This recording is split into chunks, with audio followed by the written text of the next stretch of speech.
فرمان مصطفیٰ صلی اللہ علیہ وآلہ وسلم ہے، سب سے افضل صدقہ روٹے ہوئے لوگوں میں صلح کرا دینا ہے۔ اللہ کا ساتھ اور بے شک اللہ کا ساتھ سب سے بہترین ساتھ ہے۔ کتنے احسان ہیں خدا کے ہم پر، کبھی پڑھ کر سورہ رحمان دیکھنا۔ یا اللہ، موت کی تلخی، قبر کی سختی، حشر کی شرمندگی، جہنم کی گرمی سے ہماری حفاظت فرما۔ نماز مٹی کے انسان کو سونا بنا دیتی ہے، اور یہی کرم کافی ہوا اللہ کا کہ اس نے مجھے رسول اللہ صلی اللہ علیہ وآلہ وسلم کا امتی بنا دیا۔ اپنی اندھیری قبر کو خود روشن کرنے کی تیاری کریں۔ آج زندہ انسان سے لوگ وفا نہیں کرتے، کل مٹی کے ڈھیر کے لیے دعا کون کرے گا؟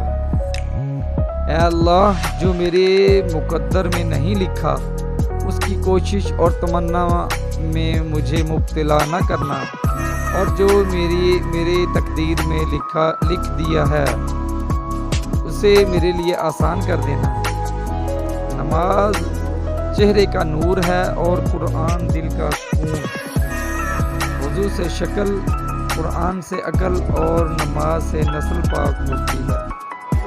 اللہ کا شکر ادا کرو، یہ نہ سوچو اللہ تمہاری دعا کو فوراً قبول کیوں نہیں کرتا، بلکہ یہ شکر کرو کہ وہ تمہارے گناہوں کی سزا فوراً نہیں دیتا، اور تقدیر اللہ کے ایک اشارے پر بدل جایا کرتی ہے۔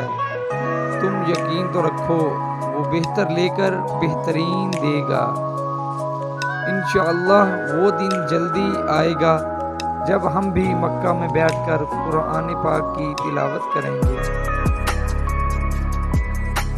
اچھے سوال، اچھے جواب۔ قریب کیا ہے قیامت اور قریب تر موت، عجیب کیا ہے دنیا اور عجیب تر طالب دنیا، واجب کیا ہے توبہ اور واجب تر جوانی میں توبہ، مشکل کیا ہے قبر میں اترنا اور مشکل تر نیک اعمال کے بغیر اترنا۔ رکھ کر تیرے کن پہ یقین میں نے مسکرانا سیکھ لیا۔ لوگوں سے ڈرنا چھوڑ دو، عزت اللہ دیتا ہے لوگ نہیں۔ اپنے رب کو یہ نہ بتاؤ کہ تمہاری مشکل کتنی بڑی ہے، بلکہ اپنی مشکل کو یہ بتاؤ کہ تمہارا اللہ کتنا بڑا ہے۔ منہ میں زبان تو سبھی رکھتے ہیں، مگر کمال وہ کرتے ہیں جو اسے سنبھال کر رکھتے ہیں۔